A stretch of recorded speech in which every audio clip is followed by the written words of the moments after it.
வணக்கம். வேந்தரின் கண்ணுறங்கும் வேளை இரவு செய்திகளுக்காக ஷமீனா. முதலில் தலைப்புச் செய்திகள். மெக்கா அருகே மினாவில் நெரிசலில் சிக்கி 700க்கும் அதிகமானவர்கள் பலி. கல்லெறியும் நிகழ்ச்சியில் நேரிட்ட பெருந்துயரம்.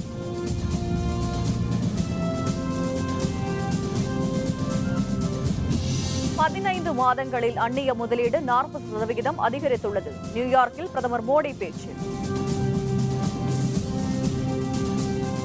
டிஎஸ்பி விஷ்ணுபிரியா மரணத்தில் சிபிஐ விசாரணை, மத்திய அரசு முடிவெடுக்க வேண்டும் என விஜயகாந்த் கருத்து. சுவாமி தயானந்த சரஸ்வதிக்கு பக்தர்கள் அஞ்சலி. இறுதிச் சடங்கு நாளை நடைபெறுகிறது. மெக்கா மசூதியில் கூட்ட நெரிசலில் சிக்கி ஹஜ் பயணிகள் உயிரிழந்தவர்களின் எண்ணிக்கை 700க்கும் அதிகமானவர்களாக உயர்ந்துள்ளது. சுமார் 805 பேர் படுகாயமடைந்தனர். சவுதி அரேபியாவின் மெக்கா மசூதியில் ஹஜ் புனித பயணத்திற்காக உலகின் பல பகுதிகளில் இருந்தும் இஸ்லாமியர்கள் வந்த வண்ணம் உள்ளனர். இந்த நிலையில் இன்று பக்ரீத் திருநாளை முன்னிட்டு 20 லட்சத்திற்கும் அதிகமான ஹஜ் பயணிகள் அங்கு குவிந்தனர். அப்பொழுது மினாவில் சாத்தான் சுவர் மீது கல்லெறியும் நிகழ்ச்சியின் பொழுது ஏற்பட்ட கூட்ட நெரிசலில் 700க்கும் அதிகமானவர்கள் உயிரிழந்தனர். 800க்கும் மேற்பட்டோர் படுகாயமடைந்தனர். உயிரிழந்தவர்களில் பெரும்பாலானவர்கள் மலேசியா, இந்தோனேஷியாவைச் சேர்ந்தவர்கள் என்று தெரியவந்துள்ளது. கூட்ட நெரிசல் ஏற்பட்ட இடத்தில் மீட்பு நடவடிக்கைகள் மேற்கொள்ளப்பட்டு வருகின்றன. மீட்பு பணியில் 4000க்கும் மேற்பட்ட மீட்பு குழுவினரும் 200க்கும் மேற்பட்ட வாகனங்களும் ஈடுபட்டுள்ளனர். பக்ரீத் திருநாளான இன்று நேரிட்ட இந்த துயரச் சம்பவம் உலகம் முழுவதும் உள்ள அனைவரையும் பெரும் அதிர்ச்சியில் ஆட்படுத்தியுள்ளது.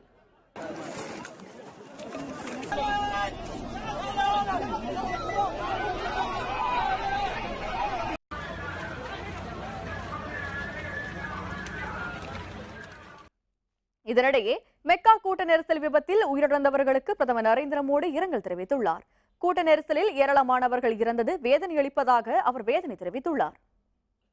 இந்நிலையில் இந்தியாவில் இருந்து ஹஜ் பயணம் சென்ற பயணிகளுக்கு எந்தவித பாதிப்பும் இல்லை என்று இந்திய ஹஜ் குழுவின் துணைத் தலைவர் அபுபக்கர் தெரிவித்துள்ளார்.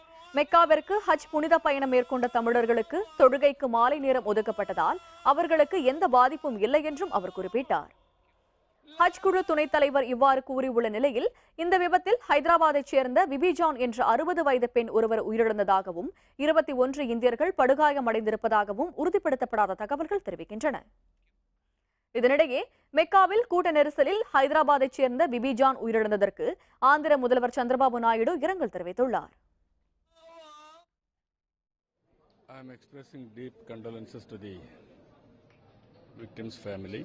On behalf of Andhra Pradesh government, I am expressing deep condolences to that family. It is a holistic place. Going for pilgrimage, this type of incidents happen very bad for us. Saudi அரேபியாவில் Mina நகரில் இன்று நேரிட்ட நெரிசலில் புனித யாத்திரை சென்றிருந்த 700க்கும் அதிகமான இஸ்லாமியர்கள் உயிரிழந்திருக்கின்றனர். லட்சக்கணக்கில் மக்கள் திரளும் வேளையில் இங்கே இத்தகைய விபத்துகள் அவ்வப்பொழுது நேரிடுகின்றன. இதுவரையில் நேரிட்ட விபத்துகள் பற்றிய விவரங்களை தருகிறார் நமது செய்தியாளர் ஆர்த்தி. இஸ்லாமியராக பிறந்த ஒவ்வொருவரும் வாழ்க்கையில் ஒரு முறையாவது மெக்கா நகருக்கு புனித பயணம் மேற்கொள்ள வேண்டும் என்பது அவர்களின் கடமைகளில் ஒன்றாக நம்பப்படுகிறது. இஸ்லாமிய நாள்காட்டிப்படி துல்ஹஜ் மாதத்தின் 8வது நாள் பிறை பிறக்கும் போது சவுதி அரேபியாவில் மெக்கா நகருக்கு 5 கிலோமீட்டர் முன்னால் இருக்கும் மினா நகரிலிருந்து உலகம் முழுவதும் இருந்து திரண்டிருக்கும் இஸ்லாமியர்கள் புனித யாத்திரையை தொடங்குவார்கள். மெக்கா பெரிய மசூதி தொழுகைக்கு பின் திரும்பி வரும்போது மினாவில் சாத்தான் சுவரின் மீது கல்லெறியும் நிகழ்ச்சி நடைபெறும். பல லட்சம் மக்கள் திரளும் இங்கே சில நேரங்களில் விபத்துகள் தவிர்க்க முடியாதவையாகிவிடுகின்றன. இந்த ஆண்டு கடந்த 11ஆம் தேதிதான் மெக்கா பெரிய மசூதியில் கிரேன் விழுந்து 115 பேர் உயிரிழந்தனர். சில வாரங்களிலேயே பக்ரீத் திருநாளான இன்று மினாவில் சாத்தான் சோர் மீது கல்லெறியும் நிகழ்வின் போது ஜமராத் பாலம் அருகே கூட்ட நெரிசலில் சிக்கி நூற்றுக்கணக்கானோர் உயிரிழந்துள்ளனர். 1987 மெக்காவில் நடந்த அமெரிக்க எதிர்ப்பு ஆர்ப்பாட்டத்தை முறியடிக்க சவுதி பாதுகாப்பு படையினர் எடுத்த நடவடிக்கையில் 402 பேர் உயிரிழந்தனர். இவர்களில் 275 பேர் ஈரானைச் சேர்ந்தவர்கள். 1990 மெக்காவில் புனித தலங்களுக்கு செல்லும் குகை வழி பாதைகளில் நேரிட்ட கூட்ட நெரிசலில் 1426 பேர் பலியானார்கள். இதுவே இதுவரையில் மெக்காவில் நேரிட்ட மிக அதிக உயிரிழப்பு. 1994 மினா நகரில் உள்ள சாத்தான் சுவர் மீது கல்லெறியும் நிகழ்வின் போது ஏற்பட்ட கூட்ட நெரிசலில் 270 பேர் உயிரிழந்தனர். 1997 மினா நகரில் பலத்த சூறைக்காற்று வீசியதன் விளைவாக அங்கு அமைக்கப்பட்டிருந்த கூடாரம் தீப்பற்றி எரிந்து 340 பேர் உயிரிழந்தனர். 1500 பேர் படுகாயமடைந்தனர். 1998 மினா நகரில் உள்ள சாத்தான் சுவர் மீது கல்லெறியும் போது ஏற்பட்ட நெரிசலை தொடர்ந்து ஏற்பட்ட பதற்றம் தள்ளுமுள்ளுவில் 118 பேர் இறந்தனர். 2001 மினா நகரில் உள்ள சாத்தான் சுவர் முன் நேரிட்ட கூட்ட நெரிசலில் சிக்கி 35 பேர் பலியானார்கள். 2003 மெக்காவில் பக்ரீத் விழாவில் சாத்தான் சுவரில் கல்லெறியும் நிகழ்ச்சியின் போது 14 பேர் உயிரிழந்தனர். இதுவே குறைந்த எண்ணிக்கை. 2004 மினாவில் அடிக்கடி விபத்து ஏற்படுவதால் அதனை தடுக்க பல்வேறு கட்டுப்பாடுகள் அமைத்தனர். எனினும் மக்கள் அத்துமீறி நுழைந்ததால் மிகப்பெரிய நெரிசல் ஏற்பட்டது. 27 நிமிடங்கள் நீடித்த இந்த நெரிசலில் சிக்கி 251 பேர் உயிரிழந்தனர். 2006 இதே மினா நகரில் சாத்தான் சுவர் அருகே உள்ள ஜமராத் பாலம் அருகே ஓடும் பேருந்தில் இருந்து யாரோ தூக்கி வீசிய பொருளால் யாத்ரீகர்கள் வன்முறையில் ஈடுபட்டனர். இதனால் ஏற்பட்ட குழப்பத்தில் கூட்ட நெரிசல் ஏற்பட்டு 345 பேர் உயிரிழந்தனர். 2015 இந்த மாதம், அதாவது செப்டம்பர் 11ஆம் தேதி மெக்காவில் உள்ள பெரிய மசூதியில் கிரேன் விழுந்ததில் 115 பேர் உயிரிழந்தனர். இந்த துயரத்தின் நினைவு மறைவதற்குள் ஒரே ஆண்டில் மீண்டும் ஒரு அசம்பாவிதம் நேரிட்டு இன்று ஜமராத் பாலம் அருகே ஏற்பட்ட கூட்ட நெரிசலில் நூற்றுக்கணக்கானோர் உயிரிழந்துள்ளனர். பாரதிய ஜனதாவின் 15 மாத கால ஆட்சியில் அந்நிய முதலீடு 40% அதிகரித்துள்ளதாக பிரதமர் நரேந்திர மோடி தெரிவித்துள்ளார். அயர்லாந்து, அமெரிக்கா உள்ளிட்ட நாடுகளில் 7 நாட்கள் பயணம் மேற்கொண்டுள்ள பிரதமர் நரேந்திர மோடி இன்று அமெரிக்கா சென்றடைந்தார். அங்கு அவருக்கு சிறப்பான வரவேற்பு அளிக்கப்பட்டது. இன்று நியூயார்க் நகரில் பன்னாட்டு நிறுவனங்களின் செயல் தலைவர்கள் மத்தியில் உரையாற்றினார். தன்னுடைய உரையில் பொதுத்துறை மற்றும் தனியார் நிறுவனங்களின் இணைப்பில் தொழில் தொடங்குவதை தனது அரசு ஊக்குவிப்பதாக அவர் தெரிவித்தார். மேலும் இந்தியாவில் பாரதிய ஜனதா பதவியேற்ற 15 மாதங்களில் 40% அளவிற்கு நேரடி அந்நிய முதலீடு அதிகரித்து இருப்பதாகவும் அவர் குறிப்பிட்டார். டிஎஸ்பி விஷ்ணுபிரியா வழக்கை சிபிஐ விசாரிப்பது பற்றி மத்திய அரசு முடிவெடுக்க வேண்டும் என்று தேமுதிக தலைவர் விஜயகாந்த் தெரிவித்துள்ளார். பக்ரீத் திருநாளை முன்னிட்டு புதுக்கோட்டையில் தேமுதிக சார்பில் குர்பானி வழங்கும் விழா நடைபெற்றது. விழாவில் தேமுதிக தலைவர் விஜயகாந்த், அவருடைய மனைவி பிரேமலதா ஆகியவர்கள் கலந்து கொண்டு 1000 பேருக்கு குர்பானி வழங்கினர்.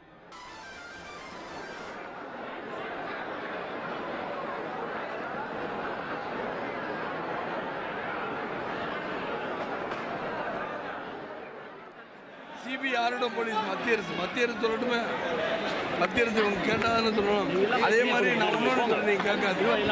இப்போ ஜல்லிக்கட்டு அவங்க வச்சு ஒரு மந்திரி சபை போட்டு முடிவு பண்ணி அறிவிக்க வேண்டியது. ஏன் அறிவிக்காமல் கடைசி சொல்லி ஓட்டு வாங்க.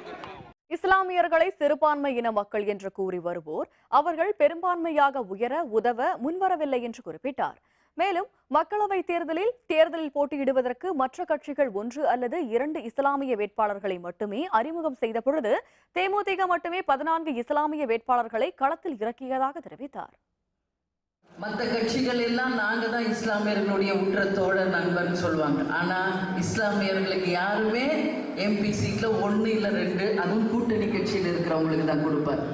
ஆனா கேப்டன் மட்டும்தான் 14 இஸ்லாமியர்களுக்கு கடந்த எம்பி தேர்தலில் சீட்டு கொடுத்து அவர்களை ஒவ்வொரு தொகுதியிலும் நிற்க வச்சு அவர்களுக்குரிய அங்கீகாரம் கிடைக்க பாடுபட்டவர் நமது கேப்டன் அவர். கர்நாடக மாநிலத்திடமிருந்து காவிரி நீரை பெற்றுத்தர வலியுறுத்தி டெல்டா மாவட்டங்களில் வரும் 29ஆம் தேதி நடைபெறவுள்ள முழு அடைப்பு போராட்டத்திற்கு அனைத்து கட்சிகளும் ஆதரவு தர வேண்டும் என விவசாயிகள் சங்கம் வேண்டுகோள் விடுத்துள்ளது.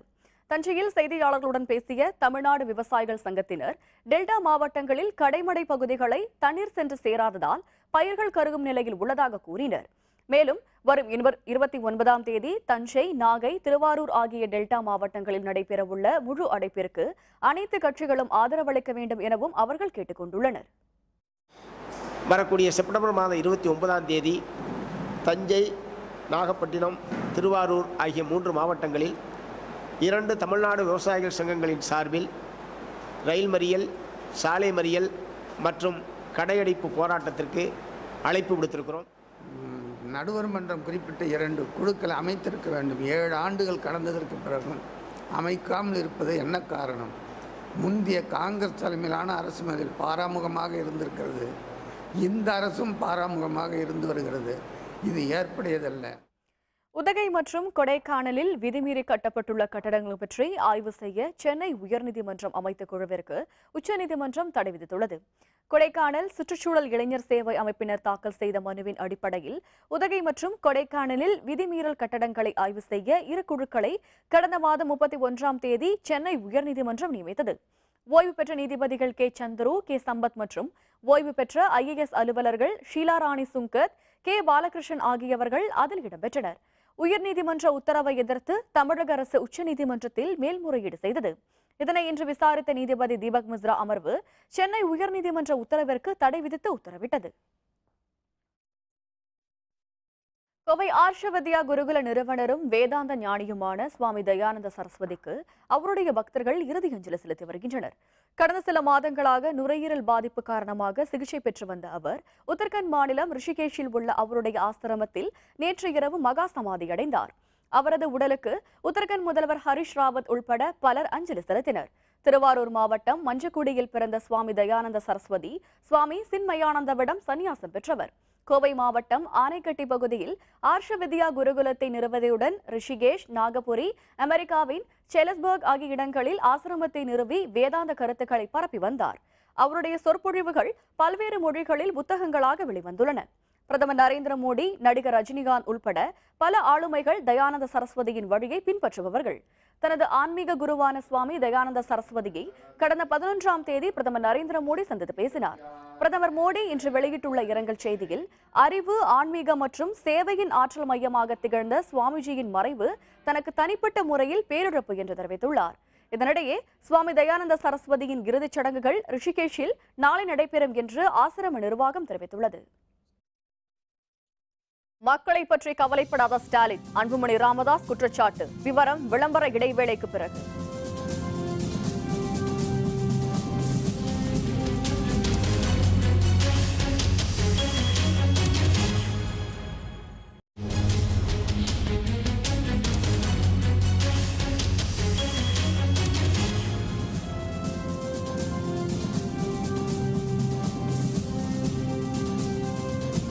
செய்திகள் தொடர்கின்றன. தமிழகத்தில் பெண்களுக்கு பாதுகாப்பு அற்ற சூழல் நிலவி வருவதாக திமுக பொருளாளர் மு. ஸ்டாலின் குற்றம் சாட்டியுள்ளார். நமக்கு நாமை விடியல் மீட்பு என்ற பெயரில் மாநிலம் முழுவதும் சுற்றுப்பயணம் மேற்கொண்டுள்ள ஸ்டாலின் விருதுநகர் மாவட்டம் ராஜபாளையம் சந்தை பகுதியில் இன்று வணிகர்களை சந்தித்து உரையாடினார். இதனைத் தொடர்ந்து திரண்டிருந்த மக்களிடையே பேசிய அவர் மதுவிலக்கு தொடர்பான அறிவிப்பை சட்டப்பேரவையில் முதல்வர் வெளியிடாதது ஏன் என்று கேள்வி எழுப்பினார். தமிழகத்தில் செயின் பறிப்பு, பாலியல் வன்கொடுமை உள்பட பல்வேறு சம்பவங்கள் மூலம் பெண்களுக்கு பாதுகாப்பு அற்ற சூழல் நிலவி வருவதை அறியலாம் என்று ஸ்டாலின் குற்றம் சாட்டினார். பெண்களுக்கு பாதுகாப்பு இல்லை. எங்க பார்த்தாலும் செயின் பறிப்பு, தாலி பறிப்பு, கற்பழிப்புகள், பாலியல் பலாத்காரம், இதற்கெல்லாம் சிகர வைத்தார் போல திருச்செந்தூர் பகுதியில் பணியாற்றிக் கொண்டிருந்த போலீஸ் அதிகாரி அவர் தற்கொலை செய்து கொண்டு மாண்டிருக்கிறார். இந்த கொடுமைகள் தான் இன்றைக்கு தமிழ்நாட்டில் நடந்து கொண்டிருக்கிறது. சிவகாசியில் சீன பட்டாசால் வேலை இழக்கும் அபாயத்தில் இருப்பதாக நமக்கு நாமை சுற்றுப்பயணம் மேற்கொண்டுள்ள திமுக பொருளாளர் ஸ்டாலினிடம் தொழிலாளர்கள் தெரிவித்தனர். நமக்கு நாமை சுற்றுப்பயணத்தின் 5ஆம் நாளான இன்று விருதுநகரில் சாமிநத்தம் பட்டாசு தொழிற்சாலையில் பணிபுரியும் தொழிலாளர்களின் குறைகளை திமுக பொருளாளர் மு. ஸ்டாலின் கேட்டறிந்தார். அப்பொழுது அவர்கள் சீன பட்டாசால் தாங்கள் வேலை இழப்பு அபாயத்தில் உள்ளதாக தெரிவித்தனர். பின்னர் மு. ஸ்டாலின் சிவகாசி அண்ணா தினசரி காய்கறி சந்தை தொடங்கி காமராஜர் சிலை வழியாக சிவகாசி பேருந்து நிலையம் பகுதியில் உள்ள மக்களை சந்தித்து கலந்துரையாடினார். மக்கள் மீது மு. ஸ்டாலின் திடீரென்று பாசம் காட்டுகிறார் என்று பாட்டாளி மக்கள் கட்சியின் இளைஞரணி தலைவர் அன்புமணி ராமதாஸ் குற்றம் சாட்டியுள்ளார். ஈரோடு மாவட்டம் வீரப்பன் சத்திரம் பகுதியில் மகளிர் மது ஒழிப்பு ஆர்ப்பாட்டத்தில் அன்புமணி ராமதாஸ் கலந்து கொண்டார். பின்னர் அவர் செய்தியாளர்களுடன் பேசுகையில் மு. ஸ்டாலினின் மக்கள் மீது இத்தனை நாட்கள் பாசம் காட்டாமல் திடீரென்று பாசம் காட்டும் நாடகத்தை மக்கள் புரிந்து கொண்டுள்ளதாகவும் அவர் கூறினார். இன்னும் தேர்தலுக்கு 6 மாதம், இவ்வளோ காலமாக என்ன செய்தார்? 50 ஆண்டு காலம் ஆட்சியில் இருந்த ஸ்டாலினும் அவருடைய தலைவரும் என்ன செய்தார்கள்? இன்றைக்கு ஸ்டாலின் குடிசைக்கு செல்கின்றார். அந்த குடிசை இருப்பதற்கு காரணமே இவர்களுடைய ஆட்சிதான். தமிழகத்தில் அதிகரித்து வரும் சாதி ஆணவ கொலைகளை தடுக்க தனிச்சட்டம் கொண்டுவரப்பட வேண்டும் என்று மார்க்சிஸ்ட் கம்யூனிஸ்ட் கட்சியின் மாநில செயலர் ஜி. ராமகிருஷ்ணன் வலியுறுத்தியுள்ளார். விழுப்புரத்தில் செய்தியாளர்களுடன் பேசிய அவர் விஷ்ணுபிரியா கொலை வழக்கில் சிபிசிஐடி விசாரணை பொழுது என்றும் முதல்வர் அறிவித்திருப்பது ஏற்றுக்கொள்ளத்தக்கது அல்ல என்று தெரிவித்தார். அரசு நிர்வாகத்தில் ஊழல் மலிந்திருப்பதாக குற்றம் சாட்டிய ராமகிருஷ்ணன், தமிழக அரசு மக்கள் பிரச்சினைகளை தீர்ப்பதில் அக்கறை காட்டவில்லை என்றும் குறை கூறினார். கடந்த 3 வருஷத்துல 72 சாதி ஆணவ கொலை நடந்தது. அந்த 72ல் ஒரு 7 சம்பவங்கள் என்பது இருவேறுபட்ட பிற்படுத்தப்பட்ட சாதிகளுக்குள்ளேயே திருமணம் செஞ்சுக்கிட்டவங்களையே சாதி மறுப்பு திருமணம் செஞ்சு படுகொலை கொண்டு இருக்கிறாங்க. இந்த சாதி ஆணவ கொலையை தடுக்கிறதுக்கு ஒரு தனியான சட்டம் வேணும்னு வற்புறுத்துறோம். ரஷ்யாவில் நடைபெறவுள்ள 18 வயதிற்குட்பட்டோருக்கான பன்னாட்டு ஸ்னூக்கர் சாம்பியன்ஷிப் போட்டியில் இந்தியா சார்பில் பங்கேற்க செல்லும் குழுவில் உள்ள தமிழக வீராங்கனை ஜனனிக்கான செலவை ஏற்று டாக்டர் பாரிவேந்தர் நிதி உதவியை வழங்கினார். சென்னையைச் சேர்ந்த ஸ்னூக்கர் வீராங்கனையான ஜனனி மாநில அளவில் நடைபெற்ற ஸ்னூக்கர் போட்டிகளில் பல பரிசுகளை பெற்றுள்ளார். மேலும் கடந்த ஜனவரி மாதம் நடைபெற்ற தேசிய அளவிலான சப் ஜூனியர் ஸ்னூக்கர் போட்டியிலும் ஜனனி 2ஆம் இடத்தை பெற்றுள்ளார். ரஷ்யாவில் உள்ள செயின்ட் பீட்டர்ஸ்பர்கில் வரும் அக்டோபர் 3ஆம் தேதி தொடங்கி 11ஆம் தேதி வரை பன்னாட்டு ஸ்னூக்கர் சாம்பியன்ஷிப் போட்டிகள் நடைபெறவுள்ளன. இந்த போட்டியில் இந்தியா சார்பில் பங்கேற்கும் குழுவில் தமிழக வீராங்கனையான ஜனனியும் இடம்பெற்றுள்ளார். போட்டியில் பங்கேற்க ரஷ்யா சென்று வருவதற்கான செலவுகளை ஏற்று 2 லட்சம் ரூபாய் நிதி உதவியை ஜனனிக்கு வழங்கிய SRM பல்கலைக்கழக நிறுவனர் வேந்தரான டாக்டர் பாரிவேந்தர் போட்டியில் வெற்றி பெறவும் அவரை வாழ்த்தினார். நிகழ்வின் பொழுது வேந்தர் டிவியின் தலைமை செயல் அலுவலர் M. Mayilsamy, vice president K. Murugan ஆகியவர்கள் உடனிருந்தனர். பின்னர் செய்தியாளர்களுடன் பேசிய ஜனனி, பன்னாட்டு ஸ்னூக்கர் போட்டியில் பங்கு பெற உதவிய டாக்டர் பாரிவேந்தருக்கு நன்றி தெரிவித்துக் கொண்டதுடன் போட்டியில் வெற்றி பெறுவேன் என்றும் நம்பிக்கை தெரிவித்தார். இப்போ first time world under 18 snooker championship நடக்குது. அதில் நான் இந்தியா நம்பர் 2 வந்ததுனால நான் செலக்ட் ஆகிருக்கேன், அதில் பார்ட்டிசிபேட் பண்ணேன். என் கோச் பழனி சாருக்கும் புவனேஸ்வரன் சாருக்கும் நன்றி தெரிவிச்சுக்கிறேன். டாக்டர் பாரிவேந்தர் ஐயா எனக்கு 2 lakhs ஸ்பான்சர் பண்ணியிருக்காரு, அவருக்கும் நன்றியை தெரிவிச்சுக்கிறேன். கண்டிப்பாக வெற்றி பெறுவேன்னு எனக்கு நம்பிக்கை இருக்குது. மேலும் திருச்சியில் உள்ள திருச்சி மீடியா கிளப் அலுவலக கட்டடப் பணிக்காகவும் புதிய சாதனங்கள் வாங்கவும் 1 லட்சம் ரூபாய் நிதியை திருச்சி மீடியா கிளப் நிர்வாகிகளிடம் டாக்டர் பாரிவேந்தர் வழங்கினார். திருச்சி மீடியா கிளப்புக்கு ஒரு புதுசாக கட்டடம் கட்டிக்கிட்டு இருக்கோம். வேந்தர் ஐயா கிட்ட ஹெல்ப் கேட்டிருந்தோம். 1 லட்ச ரூபா நிதியாக கொடுத்துருக்காங்க. நாங்கள் மீடியா கிளப் வழியாக அவங்களுக்கு நன்றி செலுத்துகிறோம். இந்திய எல்லைக்குள் மீன்பிடித்துக் கொண்டிருந்த புதுக்கோட்டை மீனவர்கள் 6 பேரை இலங்கை கடற்படையினர் கைது செய்துள்ள சம்பவம் மீனவர்கள் மத்தியில் அச்சத்தை ஏற்படுத்தியுள்ளது. புதுக்கோட்டை மாவட்டம் ஜெகதாப்பட்டினத்தில் இருந்து நேற்று 170 படகுகளில் மீனவர்கள் மீன்பிடிக்க கடலுக்கு சென்றனர். இதில் மாரிக்கண்ணு, சிவராஜ் ஆகியவர்களின் படகுகள் சென்ற 6 பேர் இந்திய கடல் எல்லைப்பகுதியான நெடுந்தீவு பகுதியில் எல்லை தாண்டி மீன்பிடித்ததாக இலங்கை கடற்படையினர் கைது செய்தனர். கைது செய்யப்பட்டவர்களை அக்டோபர் 8ஆம் தேதி வரை காவலில் வைக்க காங்கேசன்துறை நீதிமன்றம் உத்தரவிட்டுள்ளது. தமிழக மீனவர்கள் பிரச்சினைகளுக்கு மத்திய மாநில அரசுகள் தீர்வு காண வேண்டும் என்று மீனவர்கள் கோரிக்கை விடுத்துள்ளனர். புதுக்கோட்டை அருகே திமுக முன்னாள் நிர்வாகியின் மகள் படுகொலை செய்யப்பட்ட சம்பவம் பற்றி காவல்துறையினர் விசாரணை மேற்கொண்டு வருகின்றனர். புதுக்கோட்டை மாவட்டத்தின் முன்னாள் திமுக மகளிரணி நிர்வாகியின் மகள் மணிகண்டன், இவர் சத்தியமங்கலம் அருகே உள்ள நக்கீரர் வயல் கிராமத்தில் காட்டுப்பகுதியில் இன்று மாலை படுகொலை செய்யப்பட்ட நிலையில் கிடந்தார். இது பற்றிய தகவல் அறிந்த திருக்கோக்கர்ணம் காவல்துறையினர் கொலை சம்பவம் பற்றி விசாரணை மேற்கொண்டு வருகின்றனர். திருச்செங்கோட்டில் பொறியியல் கல்லூரி மாணவர் கோகுல்ராஜின் மரணம் குறித்து சிபிசிஐடி காவல்துறை ஏடிஎஸ்பி ஸ்டாலின் தலைமையிலான குழு ஓமலூரில் விசாரணை நடத்தினர். கடந்த ஜூன் மாதம் 24ஆம் தேதி சந்தேகத்திற்குள்ளாகும் வகையில் திருச்செங்கோடு பகுதி ரயில் இருப்பு பாதையில் மாணவர் கோகுல்ராஜ் இறந்து கிடந்தார். இந்த மரணம் குறித்த வழக்கை டிஎஸ்பி விஷ்ணுபிரியா விசாரித்து வந்த நிலையில் அவரும் தூக்கிட்டு இறந்தார். மேலும் இந்த 2 வழக்குகளையும் சிபிசிஐடி போலீசார் விசாரித்து வருகின்றனர். இந்த நிலையில் கோகுல்ராஜின் குடும்பத்தினரிடம் ஏடிஎஸ்பி ஸ்டாலின் தலைமையிலான காவல்துறையினர் இன்று 2வது முறையாக விசாரணை மேற்கொண்டனர். கழுத்தெடுத்து கொலை செஞ்சிட்டாங்க. அந்த கொலைக்காரனை கண்டுபிடிக்க முடியல, இன்னும் கண்டுபிடிக்கல. 3 மாதம் ஆகி இன்னும் கண்டுபிடிக்க முடியல. சிபிசிஐடி எங்களை விசாரித்தாங்க. ஃபுல்லாக நாங்கள் விசாரிக்கும் போது எல்லாம் டீட்டெயிலும் நாங்கள் சொன்னோம் உண்மையை. சிபிஐக்கு வேணும் உத்தரவா, அதை விசாரித்ததான் எங்களுக்கு மனசு திருப்தியாக இருக்கும். தமிழ்நாடு அறிவியல் இயக்கத்தின் 18வது மாநில மாநாடு நாகர்கோவிலில் நாளை தொடங்கி 3 நாட்கள் நடைபெற உள்ளதாக அறிவியல் இயக்கத்தின் பொதுச் செயலர் ஸ்டீஃபன் நாதன் தெரிவித்துள்ளார். நாகர்கோவிலில் இன்று செய்தியாளர்களுடன் பேசிய ஸ்டீஃபன் நாதன், இந்த மாநாட்டில் நாடு முழுவதிலும் இருந்து 400க்கும் மேற்பட்ட அறிவியலாளர்களும் மாணவ மாணவியரும் பங்கேற்க உள்ளதாக குறிப்பிட்டார். இந்த மாநாட்டில் கருத்தரங்கங்களும் உரையாடல்களும் நடைபெறும் என்றும் அவர் தெரிவித்தார். இந்த மாநாட்டில் பல்வேறு விஷயங்களை விவாதித்து எதிர்காலத்தில் அறிவியல் தொழில்நுட்பம், அறிவியல் இயக்கம் செல்ல வேண்டிய பாதை குறித்து இந்த மாநாடு தீர்மானிக்க இருக்கிறது. இந்த மாநாட்டை ஒட்டி பல்வேறு தலைப்புகளில் கருத்தரங்கங்கள், பொது நிகழ்ச்சிகள் போன்றவை நடைபெற இருக்கின்றது. விழுப்புரத்தில் அரசு பேருந்து மோதியதில் இருசக்கர வாகனத்தில் சென்ற தந்தை உயிரிழந்தார். படுகாயமடைந்த மகன் மருத்துவமனையில் அனுமதிக்கப்பட்டுள்ளார். விழுப்புரம் மேட்டுத்தெருவைச் சேர்ந்த ரகுமான் தனது மகன் அஜீவுடன் செஞ்சிச்சாலையில் உள்ள பள்ளிவாசலுக்கு தொழுகைக்காக சென்றார். அப்பொழுது விருதுநகரில் இருந்து சென்னை நோக்கி சென்ற அரசு விரைவு பேருந்து இருசக்கர வாகனத்தின் மீது மோதி விபத்துக்குள்ளானது. இந்த விபத்தில் ரகுமான் சம்பவ இடத்திலேயே உயிரிழந்தார். படுகாயமடைந்த அவருடைய மகன் அஜி மருத்துவமனையில் அனுமதிக்கப்பட்டுள்ளார். இதனிடையே தொடர் விபத்துகளுக்கு தீர்வு காண வேண்டும் என அப்பகுதி மக்கள் சாலை மறியலில் ஈடுபட்டனர். இதனால் சென்னை திருச்சி தேசிய நெடுஞ்சாலையில் போக்குவரத்து பாதிக்கப்பட்டது. காவல்துறையினர் நடத்திய பேச்சுவார்த்தையை அடுத்து போராட்டம் விலக்கிக் கொள்ளப்பட்டது. பைபாஸோட ஓப்பன் பண்ணதுலேருந்து ஓப்பன் பண்ணி எனக்கு முதல் நாளே ஆக்சிடென்ட். அன்னிலேருந்து படிப்படியாக இங்கே இறப்பு ஏற்படுத்த தவிர ஃப்ரீயாக இது வண்டியெல்லாம் போகிறதுக்கு போனாலும் சரியான பாதுகாப்பு இல்லாமல் தான் போகிறாங்க. விபத்து தான் ஏற்படுது. பேரிகேட் போடுறாங்க, ஒரு நாளைக்கு போட்டு விடுறாங்க, கிளீன் பண்ண திருப்பி பார்த்தோன்னா ஃப்ரீயாக ரிலீஸ் விட்றாங்க. வண்டி பைபாஸ் எவ்வளோ ஸ்பீடு போதோ அந்த ஸ்பீடு தான் போயிருக்கு. இந்த ஒரு ஆக்சிடென்ட் மாதிரி இதுக்கு முன்னாடி ஏகப்பட்ட விபத்துகள் நடந்து ஏகப்பட்ட உயிருக்கு பலி வாங்கியிருக்கு. இந்த மாதிரி வாங்குற உயிர் பலிகள் இதுக்கு மேலேயே நடக்கக்கூடாது. போக்குவரத்து காவல்துறை அவசியம் இருந்தே ஆகணும். இருந்து டிராஃபிக் அவங்க கிளியர் பண்ணணும். இது எங்களோட கோரிக்கை.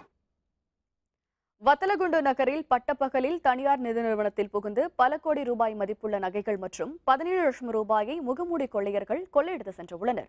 திண்டுக்கல் மாவட்டம் வத்தலகுண்டு பிரதான சாலையில் தனியார் நிதி நிறுவனம் செயல்பட்டு வருகிறது.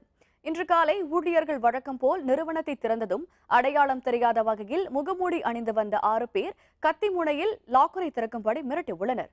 பின்னர் மக்கள் அடகு வைத்திருந்த பல கோடி ரூபாய் மதிப்பிலான நகைகள் மற்றும் 17 லட்சம் ரூபாய் பணத்தையும் அவர்கள் கொள்ளையடித்து சென்றுள்ளனர். தகவல் அறிந்து வந்த வத்தலகுண்டு காவல்துறையினர் தடயங்களை சேகரித்து விசாரணை செய்து வருகின்றனர். மாமன்னர் சரபோஜியின் கண்டுபிடிப்புகள் அடங்கிய நூல்களை டிஜிட்டல் முறைப்படுத்த வேண்டும் என்று தமிழ்நாடு மராட்டிய சங்கம் கோரிக்கை விடுத்துள்ளது. தஞ்சையில் மாமன்னர் சரபோஜியின் 238வது பிறந்த நாளை ஒட்டி அரண்மனை வளாகத்தில் உள்ள அவரது சிலைக்கு மாவட்ட ஆட்சியர் சுப்பையன் மாலை அணிவித்து மரியாதை செலுத்தினார். அதனைத் தொடர்ந்து பல்வேறு அமைப்பினரும் மன்னர் சரபோஜியின் சிலைக்கு மாலை அணிவித்து மரியாதை செலுத்தினர். அப்பொழுது செய்தியாளர்களுடன் பேசிய தமிழ்நாடு மராட்டிய சங்கத்தின் மாநில தலைவர் அலெக்சாண்டர், தஞ்சை சரஸ்வதி மஹால் நூலகத்தை நிறுவிய சரபோஜி மன்னரின் மருத்துவம் தொடர்பான நூல்களை டிஜிட்டல் முறைப்படுத்த வேண்டும் என்று கேட்டுக்கொண்டார். சரபோஜி அவர்கள் மருத்துவத்தில் மிகவும் ஆர்வம் கொண்டு மருத்துவத்துறைக்கான மிக அரிய பல கண்டுபிடிப்புகளை நூட்களாக வெளியிட்டுள்ளார். அதனை இந்த சரஸ்வதி மஹால் நூலகத்தில் வைத்து பாதுகாக்கப்பட்டு வருகிறது. அதனை டிஜிட்டல் மயமாக்க வேண்டும் என தொடர்ந்து அந்த நூட்களை கண்காட்சியில் வைத்து 50% தள்ளுபடியுடன் விற்பனை செய்ய வேண்டும் எனவும் இந்த அரசாங்கத்தினர் நாங்கள் கோரிக்கை வைக்கின்றோம். பக்ரீத் திருநாள் இன்று கொண்டாடப்படுவதையொட்டி சென்னையில் நடைபெற்ற சிறப்பு தொழுகையில் ஆண்கள், பெண்கள், குழந்தைகள் என திரளானவர்கள் கலந்து கொண்டனர். இறை தூதர் இப்ராஹிம் தியாகத்தை கொண்டாடும் வகையிலும் ஹஜ் புனித பயணத்தை நிறைவேற்றும் வகையிலும் பக்ரீத் திருநாள் கொண்டாடப்படுகிறது. இதனையொட்டி சென்னை மண்ணடியில் இன்று காலை சிறப்பு தொழுகை நடைபெற்றது. இதில் பங்கேற்றவர்கள் ஒருவருக்கொருவர் பக்ரீத் திருநாள் வாழ்த்துக்களை தெரிவித்துக் கொண்டனர். இதேபோன்று சென்னை ராயப்பேட்டையில் உள்ள மசூதி மற்றும் அங்குள்ள மாநகராட்சி நடுநிலைப் பள்ளியில் சிறப்பு தொழுகை நடைபெற்றது. தொழுகையில் பங்கேற்ற குழந்தைகள், பெண்கள் உட்பட ஆயிரக்கணக்கானவர்கள் ஒருவருக்கொருவர் வாழ்த்துக்களை பரிமாறிக்கொண்டனர். சேலம் மாவட்டத்தில் உள்ள மசூதிகளில் பக்ரீத் திருநாளை முன்னிட்டு சிறப்பு தொழுகைகள் நடைபெற்றன. சேலத்தில் உள்ள ஜாமியா மஜித் மற்றும் கோட்டை மஜிதில் ஆயிரக்கணக்கான இஸ்லாமியர்கள் கலந்து கொண்டு சிறப்பு தொழுகையிலும் ஈடுபட்டனர். பின்னர் ஒருவருக்கொருவர் கட்டித்தழுவி தங்களது வாழ்த்துக்களை தெரிவித்துக் கொண்டனர். நீலகிரி மாவட்டம் குன்னூரில் பக்ரீத் பண்டிகையொட்டி பள்ளி வாசல்களில் நடைபெற்ற சிறப்பு தொழுகையில் திரளான இஸ்லாமியர்கள் பங்கேற்றனர். குன்னூர் பேருந்து நிலையத்தில் இருந்து மவுண்ட் பெலசன் இதுகா திடல் வரை இஸ்லாமியர்கள் பேரணியாக சென்று தொழுகை நடத்தினர். பின்னர் ஒருவருக்கொருவர் ஆரத்தழுவி தங்கள் அன்பை பரிமாறிக்கொண்டனர்.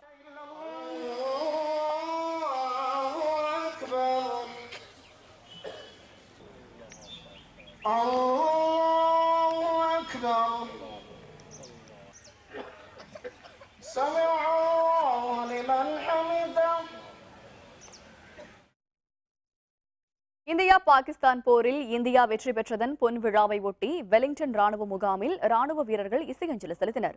1965ஆம் ஆண்டு இந்தியா பாகிஸ்தான் போரில் இந்தியா வெற்றி பெற்றதன் பொன் விழா நினைவு நாள் இன்று அனுசரிக்கப்பட்டது. இதனையடுத்து நீலகிரி மாவட்டம் வெலிங்டன் ராணுவ முகாமின் போர் நினைவு சதுக்கத்தில் ராணுவ கல்லூரி தலைவர் லெப்டினன்ட் ஜெனரல் SK கரியோக் தலைமையில் வீரர்களுக்கு மலர் வளையம் வைத்து இசையஞ்சலி செலுத்தப்பட்டது.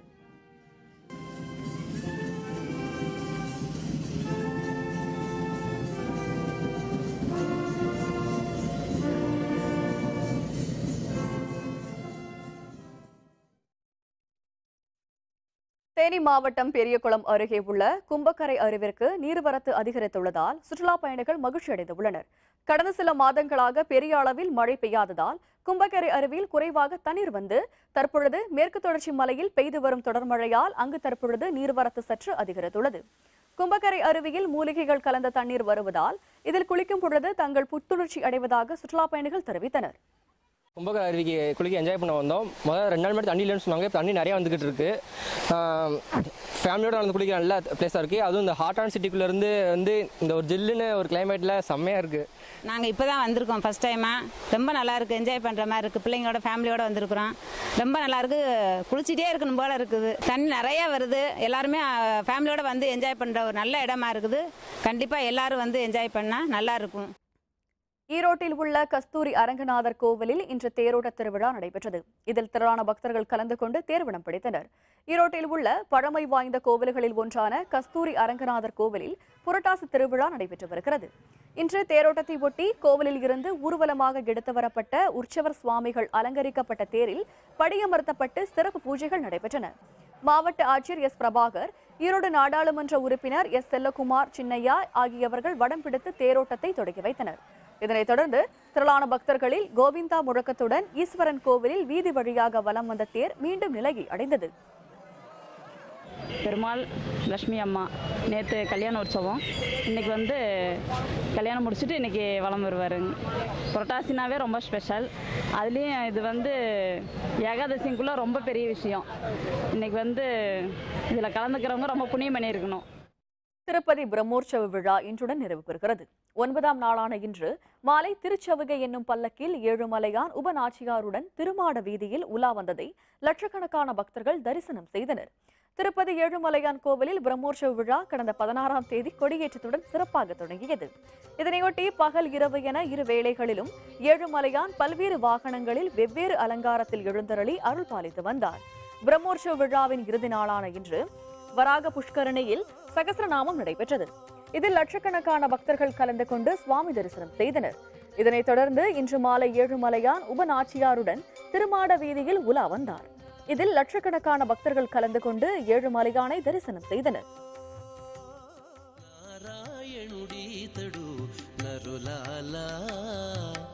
మీరు శరణనరో మిమ్ముగాచీని నారాయణుడీతడు నరులాలా నారాయణుడీతడు నరులాలా.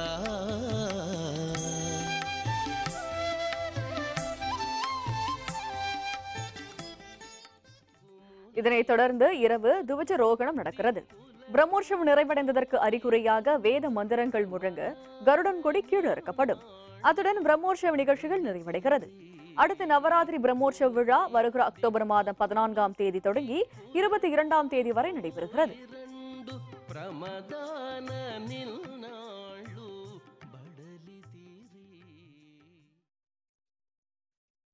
தென்னாப்பிரிக்காவிற்கு எதிரான தொடர் இந்திய கிரிக்கெட் வீரர்கள் தீவிர பயிற்சி. விவரம் விளம்பர இடைவேளைக்கு பிறகு.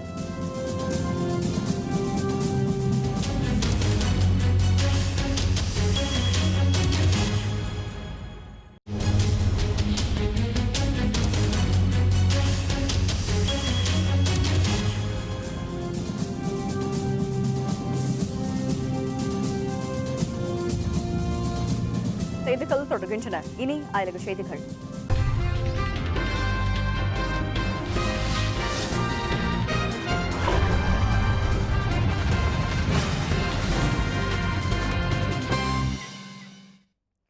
தொழில்நுட்பம் மற்றும் உற்பத்தி துறையில் சீனாவுடனான ஒத்துழைப்பை அதிகரிக்குமாறு போயிங் மற்றும் மைக்ரோசாப்ட் நிறுவனங்களை சீன அதிபர் ஜி ஜின்பிங் கேட்டுக் கொண்டுள்ளார்.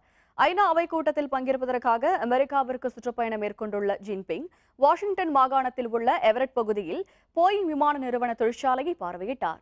இதனைத் தொடர்ந்து சியாட்டில் நகரில் உள்ள மைக்ரோசாப்ட் நிறுவன தலைமை அலுவலகத்திற்கு சென்ற ஜின்பிங்கை மைக்ரோசாப்ட் நிறுவனர் பில்கேட்ஸ், நிறுவனத்தின் தலைமை செயலர் அலுவலரான இந்தியாவைச் சேர்ந்த சத்யநாதல்லா ஆகியவர்கள் வரவேற்றனர்.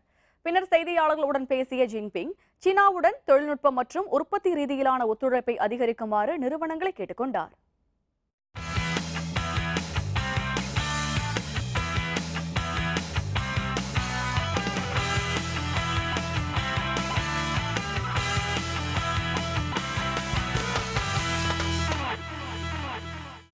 தென்னாப்பிரிக்காவிற்கு எதிரான கிரிக்கெட் தொடர் சவாலானதாக இருக்கும் என்று இந்திய வீரர் அம்பத்தி ராயுடு கூறியுள்ளார். இந்தியா தென்னாப்பிரிக்கா அணிகளுக்கு இடையேயான கிரிக்கெட் போட்டிகள் அடுத்த மாதம் 2ஆம் தேதி தர்மசாலாவில் தொடங்கி நாட்டின் பல்வேறு நகரங்களில் நடைபெறவுள்ளது. 3 20 ஓவர் போட்டிகள், 5 ஒருநாள் போட்டிகள் மற்றும் 4 டெஸ்ட் போட்டிகள் நடைபெறவுள்ளது. 20 ஓவர்கள் மற்றும் முதல் 3 ஒருநாள் போட்டிகளில் விளையாட உள்ள வீரர்களை அண்மையில் பிசிசிஐ அறிவித்ததை அடுத்து இந்திய வீரர்கள் கடந்த 4 நாட்களாக தீவிர பயிற்சியில் வீரர்கள் ஈடுபட்டு வருகின்றனர். सही का है, बहुत फॉर्मिडेबल साइड है. हम लोग भी बहुत अच्छा प्रिपेयर कर रहे हैं. मैं पर्सनली भी I am working on a few things, so hopefully वो काम में आएंगे. மேற்கு வங்க கிரிக்கெட் சங்கத்தின் புதிய தலைவராக முன்னாள் கிரிக்கெட் வீரர் சௌரவ் கங்குலி நியமிக்கப்பட்டுள்ளார். பிசிசிஐ தலைவராகவும் மேற்கு வங்க கிரிக்கெட் சங்கத்தின் தலைவராகவும் இருந்த ஜக்மோகன் டால்மியா உடல்நலக்குறைவால் கடந்த 20ஆம் தேதி காலமானார். முன்னாள் கிரிக்கெட் வீரர் சௌரவ் கங்குலி மற்றும் டால்மியாவின் மகன் அபிஷேக் டால்மியா இருவரும் மேற்கு வங்க முதல்வர் மமதா பானர்ஜியை நேற்று மாலை சந்தித்து பேசினர். இந்த நிலையில் மேற்கு வங்க கிரிக்கெட் சங்கத்தின் தலைவராக கங்குலி நியமிக்கப்படுவதாக இன்று மமதா பானர்ஜி அதிகாரப்பூர்வமாக அறிவித்தார். டால்மியாவின் மகன் அபிஷேக் டால்மியா சங்கத்தின் இணை செயலராக நியமிக்கப்பட்டுள்ளார்.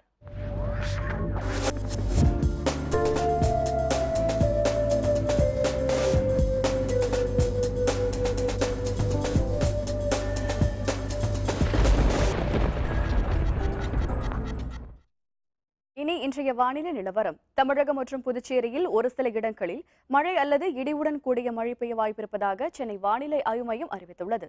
இனி முக்கிய நகரங்களில் பதிவான தட்பவெப்ப நிலைகளை பார்க்கலாம். சென்னையில் அதிகளவாக 35 டிகிரி செல்சியஸும் குறைந்தளவாக 28 டிகிரி செல்சியஸ் வெப்பநிலையும் பதிவானது. மதுரையில் அதிகளவு 38, குறைந்தளவு 25, கோயம்புத்தூரில் அதிகளவு 35, குறைந்தளவு 24, திருச்சியில் அதிகளவு 38, குறைந்தளவு 27, திருநெல்வேலியில் அதிகளவு 39, குறைந்தளவு 26, சேலத்தில் அதிகளவு 36, குறைந்தளவு 26, புதுச்சேரியில் அதிகளவு 34, குறைந்தளவு 27, வேலூரில் அதிகளவு 34, குறைந்தளவு 26, உதகையில் அதிகளவு 25, குறைந்தளவு 17, கொடைக்கானலில் அதிகளவு 20, குறைந்தளவு 13 பதிவானது. இனி நாட்டின் பிற நகரங்களின் வெப்பநிலைகளை பார்க்கலாம். தில்லியில் அதிகளவு 32, குறைந்தளவு 25, மும்பையில் அதிகளவு 32, குறைந்தளவு 24, கொல்கத்தாவில் அதிகளவு 32, குறைந்தளவு 25, ஹைதராபாத்தில் அதிகளவு 35, குறைந்தளவு 26 பதிவானது. பெங்களூருவில் அதிகளவாக 31 டிகிரி செல்சியஸும் குறைந்தளவாக 23 டிகிரி செல்சியஸ் வெப்பநிலையும் பதிவானது. மீண்டும் தலைப்புச் செய்திகள். மெக்கா அருகே மினாவில் நெரிசலில் சிக்கி 700க்கும் அதிகமானவர்கள் பலி. கல்லெறியும் நிகழ்ச்சியில் நேரிட்ட பெருந்துயரம்.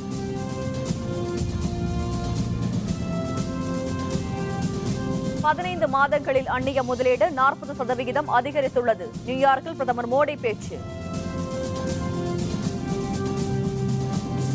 டிஎஸ்பி விஷ்ணுபிரியா மரணத்தில் சிபிஐ விசாரணை, மத்திய அரசு முடிவெடுக்க வேண்டும் என விஜயகாந்த் கருத்து. சுவாமி தயானந்த சரஸ்வதிக்கு பக்தர்கள் அஞ்சலி, இறுதிச் சடங்கு நாளை நடைபெறுகிறது. இத்துடன் வேந்தரின் கண்ணுறங்கும் வேளை இரவு செய்திகள் நிறைவடைந்தன. மீண்டும் நாளை காலை 8 மணிக்கு இளங்கதிர் காலை செய்திகளில் சந்திப்போம். வணக்கம்.